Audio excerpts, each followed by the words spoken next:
오늘 설교 말씀의 제목은 이 작은 것의 이제 중요성입니다. 자, 오늘 예수님께서는 하나님의 나라에 대한 그 비유에 대해서 이제 말씀을 이제 하셨죠. 자, 그런데 우리 겨자씨 비유를 다 알고 있습니다. 우리 많이 설교를 들었잖아요. 야, 하나님의 나라는 사람이 보기에는 너무 보잘것 없고 미약하지만 그걸 잘 심어만 놓으면 나중에는 어마어마하게 커진다. 그 성장에 대해서 이제 말씀을 하신 것이죠. 자, 마가복음 4장 30절에 보면 또 이르시되 우리가 하나님의 나라를 어떻게 비교하며 또 무슨 비유로 나타낼까? 자, 그리고 예수님이 겨자씨 비유를 말씀하셨어요. 자, 여러분들 그 욥기서에 보면 8장 7절에 잘 알고 있는 말씀 있죠. 내 시작은 미약하였으나 내 나중은 심히 창대하리라. 자, 그 말씀도 원래 뜻은 그런 건 아니지만 이 하나님의 나라에 대한 이 겨자씨 비유와 상당히 맞물려 있는 말씀 중에 하나이기도 합니다. 자, 먼저 조금 있다가 세부적인 거 말씀을 드리고 우선 예수님이 왜 겨자씨로 이 하나님의 나라의 비유에 대해서 설교를 하셨는지 좀 그것부터 우리가 좀 살펴보기를 원합니다. 31절에 보니까 겨자씨 한 알과 같으니 땅에 심길 때에는 땅 위의 모든 씨보다 작은 것이로되. 먼저 이 겨자씨가 유대인들에게는 어떤 의미였는가를 우리가 아실 필요가 있습니다. 예수님이 비유를 하셨는데 이 겨자씨는 굉장히 흔한 것이었어요. 우리는 지금 겨자씨 찾기가 어렵죠. 그러나 유대 지방에서는 이 겨자씨는 굉장히 흔한 것이었고 또 굉장히 작은 것이었고, 그리고 어느 누구나 이 겨자씨를 우리 집의 앞마당에 심는다라고 했을 때 이 사람들은 이미 예측을 하고 있었어요. 어떤 예측이냐면 어마어마하게 커질 거다. 그래서 많은 공간을 확보해 놓고 이 겨자씨를 심은 거예요. 왜요? 이거 심어 놓으면 어마어마하게 커지니까요. 그래서 우리가 생각하는 것처럼 화단이나 화분이나 심어 놓을 수가 없었어요. 이거 심겠다 하면 우선 공간 확보를 엄청나게 해놓고 겨자씨를 심어 놓은 것입니다. 자, 실제로 이 겨자씨가 이 자라면 어느 정도까지 자라냐면 얘는 오늘 나온 것처럼 나물 종류예요. 나물인데 사람들은 나물로 보지 않습니다. 나무로 봅니다. 이게 어느 정도까지 컸냐면 키가 3, 4m가 되는 거예요. 많이 자라는 건 여러분 7m 정도가 돼요. 이게 나물로 보기에는 본질은 나무지만 나물은 어렵고 나무로 보는 거죠. 그리고 잘 성장해서 이 두께 있죠. 두께가 이 사람의 팔뚝보다 더 두껍습니다. 그러니까 거의 나무처럼 자라고 그 위에 공중의 새들이 와서 깃들이는 것. 우리가 이제 그것을 이제 볼 수가 있죠. 그래서 마가복음 4장 32절에 심긴 후에는 자라서 모든 풀보다 커지고 큰 가지를 내나니 공중의 새들이 그 기늘에 깃들일 만큼 된다. 이렇게 말씀하셨습니다.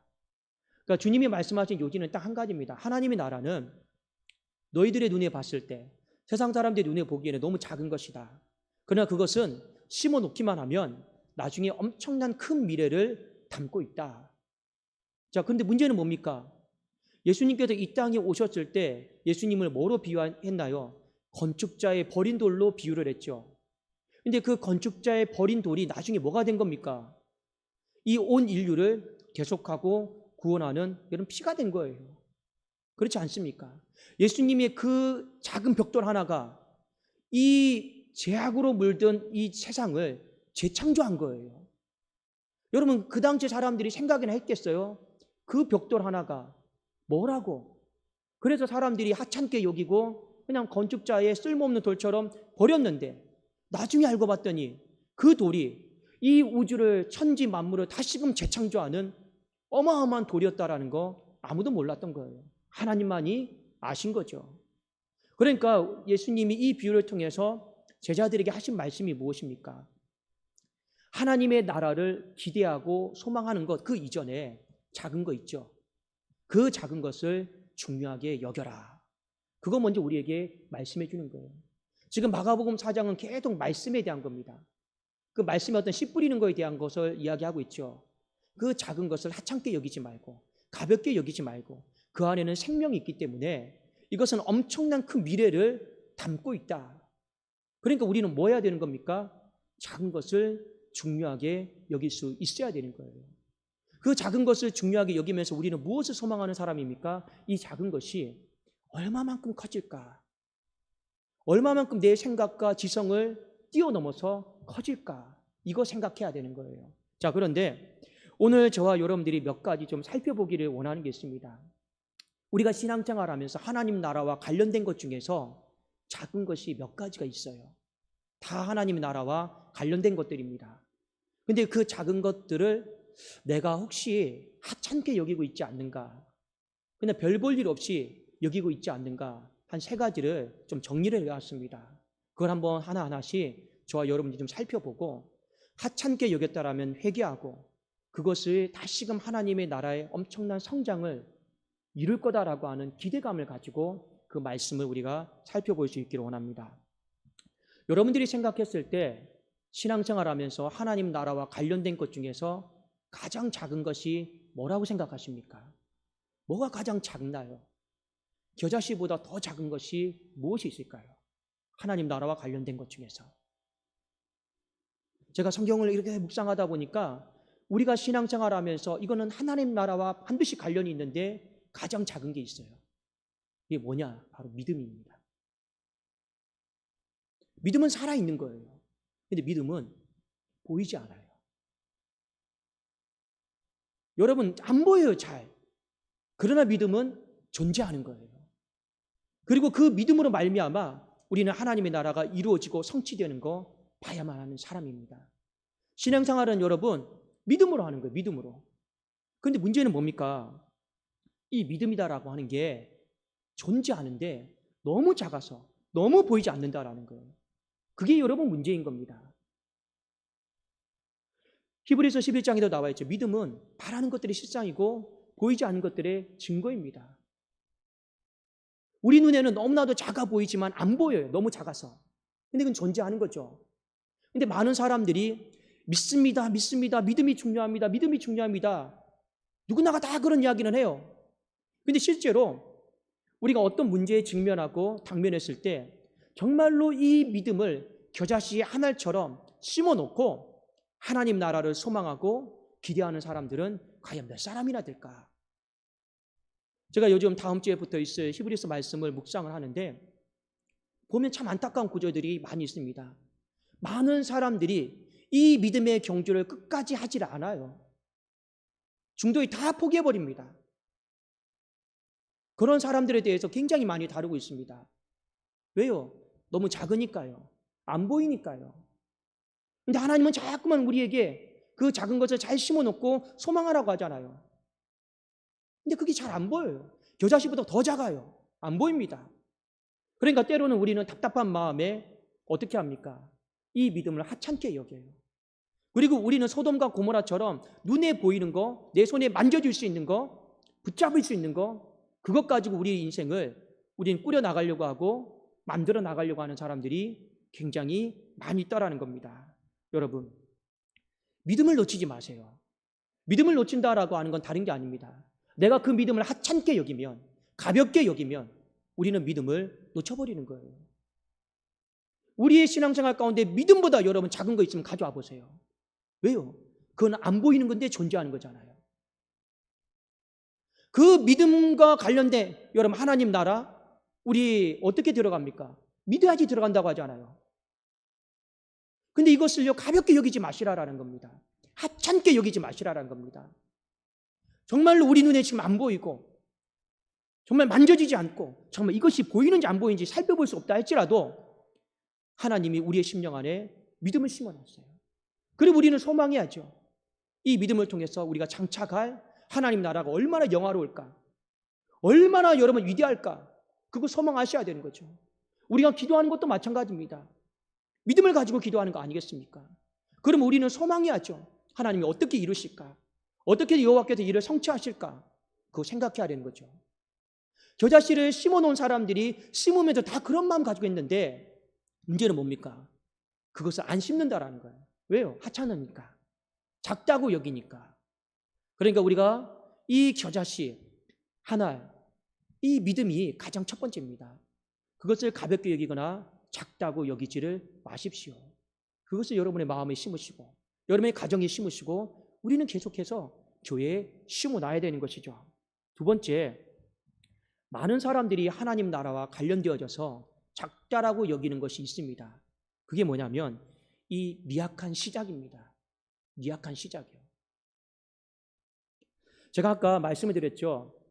욥기서 8장 7절에 보면 이 욥의 친구 빌닷이 이 욥을 충고하기 위해서 이런 말을 합니다. 네 시작은 미약하였으나 네 나중은 심히 창대하리라. 자, 이 말의 원래 뜻은 뭐냐면 욥이 굉장히 부자였어요. 부자였는데 뜻하지 않게 하나님으로부터 벌을 받은 것처럼 보였습니다. 그래서 하루아침에 졸지에 거지가 되어버렸어요. 그러니까 이 모습을 보고 친구 빌닷이 뭐라고 얘기하냐면 네가 예전에는 부자였지. 근데 지금 망했지. 그리고 힘내라. 그러면 네 시작은 지금 미약하지만 나중은 다시 하나님께서 이전보다 더 강건하게 너를 재산을 회복해 줄 거다. 그 얘기하는 거예요. 근데 조건이 있어요. 욥이 무언가를 해야 돼요. 그게 뭐냐? 회개해야 되는 거예요. 네가 회개를 하면, 죄를 고백하면 하나님은 네가 잃어버린 재산을 다시금 복구시켜주고 더 많이 줄 거다. 그 얘기를 하는 관점에서 네 시작은 미약하나 내 나중은 심히 창대하리라. 그 말씀이 나왔습니다. 자, 원래 뜻은 그거지만 근데 이 말씀은 이 성경 안에서 상당히 많이 하나님 나라와 연관되어져서 쓰여지는 말입니다.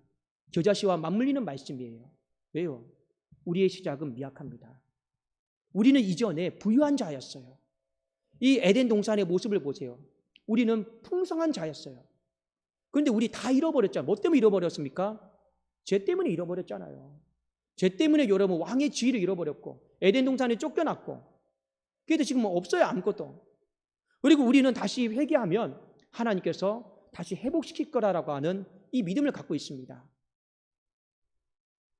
그래도 서로 맞물려 있는 말씀이에요. 겨자씨 말씀과 욥기서 8장 7절 말씀은 맞물려 있는 말씀입니다. 근데 중요한 건 여러분 뭐냐? 많은 사람들이 다 잃어버렸을 때, 내 삶에 지금 아무것도 잡히는 것이 없고 미약할 때 하나님의 나라를 믿음으로 바라봐야 돼요. 이 불리한 환경, 미약한 환경 속에서 하나님 나라를 믿음으로 바라봐야 되는데 이 미약한 환경 속에서 사람들이 믿음으로 바라보지 않는다라는 겁니다. 왜요? 미약함이 너무 시시해 보이잖아요. 이런 것 가지고 무슨 역사가 일어날까? 성경에 여러분 보십시오. 예수님이 갈릴리 나사렛 지방 출신 아닙니까? 거기서 자랐잖아요. 사람들이 뭐라고 말합니까? 나사렛에서 무슨 선한 것이 나타날 수 있느냐? 이미 그런 촌동네에서 하나님의 나라가, 하나님의 역사가 이루어질 수 없다라. 우리는 미약한 어떤 환경, 시장 이 속에서 하나님의 큰 미래를요 꿈꾸지 않아요. 이미 우리 안에는 교만한 마음, 거만한 마음, 무시하는 마음 이게 많거든요. 여러분 성경 스가랴서 4장 10절에 보면 이런 구절이 나옵니다. 작은 일의 날이라고 멸시하는 자가 누구냐? 사람들이 수룹바벨의 손에 다림줄이 있음을 보고 기뻐하리라. 이 일곱은 온 세상에 두루다니는 여호와의 윤이라 하니라. 이스라엘 백성들이 바벨론 포로 생활을 하고 돌아왔습니다. 수룹바벨을 통해서 1차 포로 귀환을 했습니다. 왔더니 성전 다 회파됐어요. 그래도 하나님과의 관계를 회복하기 위해서 성전 지으려고 성전 지대를 기초를 놨는데 이미 솔로몬 시대 때 성전 지대를 본 사람들은 이 수룹바벨 성전을 보고 가볍게 여기는 거예요. 시시하게 여기는 거예요. 이런 것 가지고 무슨 다시 하나님의 역사가 일어나고 하나님의 나라 이 땅에 이루어지느냐? 지금 다 비아냥거리는 거죠. 그때 하나님이 하신 말씀 경고가 바로 오늘 스가랴 4장 10절입니다. 제가 현대어 성경으로 좀 쉽게 말씀을 드릴게요. 봐라, 공사가 시시하게 시작되는 것을 보고 깔보던 사람들도 반드시 스룹바벨이 공사를 끝마치려고 머리를 내놓을 때는 함께 보고 기뻐할 거다. 우리의 마음속에 여러분 미약한 시작에 대해서 이 겨자씨와 하나가 똑같잖아요. 여기서 무슨 선한 것이 날 수 있고 무슨 하나님의 역사가 일어나고 그런 기대감 자체가 없어요. 여러분 오늘 한국교회도 마찬가지입니다. 다 큰 교회 가려고 그래요. 좋은 교회 가려고 그래요. 왜요? 작은 교회는요, 미약한 시작이다. 뭔가 인생의 하나님 나라의 꿈과 비전과 이루어지는 것이 불가능할 거다. 상당히 많은 오랜 시간이 걸릴 거다. 이미 그게 깔려 있어요. 다 큰 교회 가려고 그래요. 근데 하나님은 그렇게 말씀하지 않았습니다. 겨자씨 하나를 봐라. 정말 미약한 시작 아니냐. 그런데 그거 시간 지나면 자라서 엄청나게 하나님의 위대한 역사가 이루어진다. 이 여러분 스가랴서를 보세요. 스룹바벨이 돌아와서 뭐 할 수 있겠습니까? 황폐한 땅 한복판에서. 정말 미약한 시작이잖아요. 솔로몬의 성전의 지대와 비교해 봤을 때는 그 어떤 것도 기대할 수 없는 상황이었지만 하나님은 분명히 말씀하셨어요. 너희들이 시시하게 여기던 거, 별 볼 일 없다고 여기는 그곳에 하나님은 완성시킬 것이고 하나님의 나라는 그곳을 중심으로 해서 성취해 나갈 것이다. 그것이 하나님의 말씀이었습니다. 우리가 두 번째 겨자씨로 생각해야 되는 것이 있습니다. 바로 이 미약한 시작입니다. 저는 우리 교회를 향해서 꿈을 꾸고 있어요. 어떤 꿈을 꿉니까? 비록 미약한 시작이지만 겨자씨 심는다라고 하는 마음으로 그냥 드리고 있는 거예요. 그러면 하나님께서 정말 3m, 5m, 7m, 팔뚝만하게 우리는 나물이라고 생각했지만 나무가 되게 하실지 그건 누가 아는 겁니까? 근데 그걸요 믿음으로 바라보는 거예요. 저는 가끔씩은 이런 생각합니다. 우리 교회가 다 온전히 세팅이 안 돼서 저는 참 감사해요. 많이 다 세팅이 되고 아무 문제가 없었더라면 나는 과연 날마다 새벽마다 하나님 앞에 기도하고 정말 하나님을 의지하고 살아가고 있을까? 그런데 아무리 생각해봐도 다 세팅이 되어 있으면 하나님을 의지하지 않았을 것 같아요.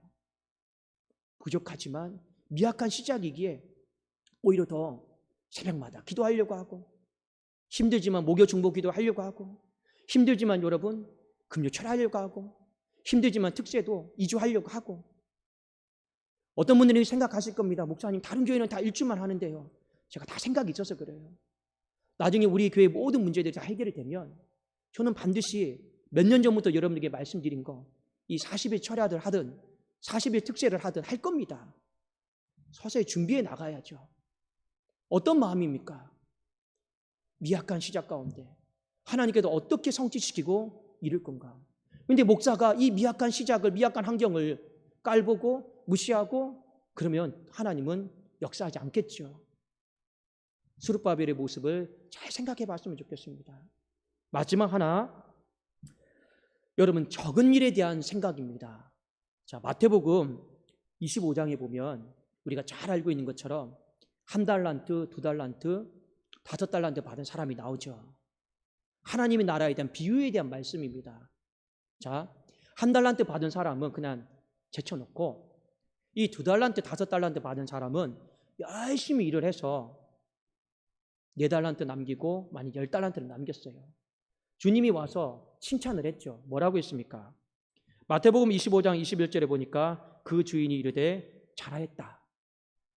착하고 충성된 종아, 네가 적은 일에 충성하였음에 내가 많은 것을 네게 맡기리니 내 주인의 즐거움에 참여할지어다 하고 주인이 와서 2달란트든 5달란트든 뭐라고 말씀하셨습니까? 적은 일에 충성했다. 이렇게 말씀하셨죠. 여러분 요점은 뭡니까? 하나님이 우리를 충성되이 여기셔서 뭔가 줬어요. 자, 그런데 하나님이 우리에게 맡기신 일을 예수님은 뭐라 말씀하셨느냐? 적은 일이다. 이렇게 말씀하신 거예요. 그러니까 우리가 지금 사역을 감당하고 있죠.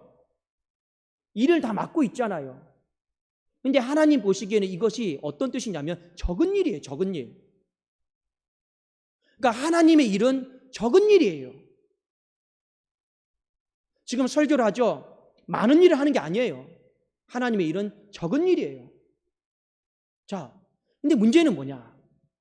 예수님이 마태복음 6장에 이런 말씀하셨죠. 너희는 먼저 그의 나라와 그의 의를 구하라. 이렇게 말씀하신 이유가 뭡니까? 우리는 세상 일이 먼저 우선이에요. 우리는 이미 세상 일이 크다라고 생각하고 하나님의 일은 적다라고 이미 우리는 생각하고 있는 사람들이에요. 주님이 그렇게 개념을 정립해 주기 전에 이미 우리의 마음에는 하나님의 일은 적다. 그러니까 하나님의 일은 적은 일이다 말씀하신 것이고 우리는 이미 세상 일은 크다. 우리가 그 일하는 태도를 보면 알아요. 세상 일은 힘들어도 몸 아파도 어떻게든 완수하려고 합니다. 그러나 하나님의 일은 좀 몸 아프면 좀 힘들면 빠지려고 그래요. 왜요? 적은 일이니까요. 세상 일은 큰 일이잖아요. 그러니까 어떻게든지 성취하고 완수하려 해요. 그런데 하나님은 우리에게 뭐라 말씀하셨습니까? 바울에게도 나의 달려갈 길과 주 예수께 받은 사명 다 적은 일이죠. 하나님의 일을 완성하려 하면은 내 생명을 조금도 귀한 것으로 여기지 않겠다. 믿음의 사람이 살아갔던 모습은 이 적은 일에 대해서 목숨을 내놨고 충성을 다한 거예요. 우리에게 마지막 겨자씨가 무엇입니까? 하나님의 일입니다. 교회의 일이에요. 근데 문제는 뭡니까? 이 한 달란트 받은 사람은 그것을 하찮게 여기더라고요. 심지를 않아요. 그러니까 어디다 던져놓죠. 심지를 않아요. 그런 사람들이 많다라는 겁니다. 여러분, 오늘 이 말씀을 통해서 저와 여러분이 한 가지를 좀 잘 점검했으면 좋겠어요. 나에게 하나님이 심기를 원하는 겨자씨는 무엇일까? 겨자씨가 많이 필요하지도 않습니다. 겨자씨 한 알만 필요합니다. 여러분 인생 가운데 다시 심어야 될 겨자씨는 무엇인가요? 믿음입니까? 믿음이 있습니까? 아니면 이 미약한 시작에 대한 여러분 불평하고 거만한 마음 갖는 겁니까? 그래서 여기는 아무것도 기대할 거 없어. 그런 마음 가지고 있으면 다시 미약한 시작에 대해서 겨자씨를 심으셔야 돼요. 하나님의 일을 작게 보는 거, 적은 일 맞습니다. 그 적은 일에 여러분 겨자씨 심으셔야 됩니다. 그래야지만이 하나님께도 우리를 통해 말씀하신 하나님의 나라가 장차도 오겠지만 지금 이 땅 가운데서 이루어지는 것 아니겠습니까? 주님이 오늘 제자들을 다 불러다 놓고 이 겨자씨 비유를 말씀하셨습니다. 심기를 원하니까요. 적다라고 깔보지 말고, 적다라고 기대 안 갖지 말고, 적은 것이 중요성을 알고, 그 적은 것에 엄청난 보화가 있고, 그 적은 것에 엄청난 큰 미래가 있다. 그건 하나님이 만들어 주시는 거니까요. 그러므로 오늘 말씀을 통해서 내가 심어야 될 이 겨자씨 한 알은 무엇일까? 그걸 여러분 마음속에 잘 점검을 하시고 여러분들이 그것을 붙잡으세요. 그리고 심으시고 하나님 저 이제부터 말씀 붙들고 심습니다. 오늘 여러분 저 문 나서기 전에 결단하시고 그것을 기대하고 소망하십시오. 하나님께서 심은 대로 거두게 하시는 우리의 인간의 생각과 방법을 뛰어넘어서 거두게 하시는 은총을 베풀어 주시기를 주님의 이름으로 축원합니다. 기도하겠습니다. 살아계신 하나님 아버지여 감사합니다. 우리가 겨자씨 한 알에 대한 설교를 듣습니다. 하나님의 마음을 가지고 이 겨자씨 한 알을 잘 심게 하여 주시옵소서. 그리함으로 이 한 알의 겨자씨가 내 심령 안에서 어마어마하게 자라는 것을, 우리의 가정 안에서 어마어마하게 자라는 것을, 우리의 교회 안에서 어마어마하게 자라고 이 민족 가운데 이 조그마한 나라에서 어마어마하게 자라는 것을 보게 하여 주시옵소서. 감사 올려드리오며 주 예수 그리스도의 이름으로 기도드리옵나이다. 아멘.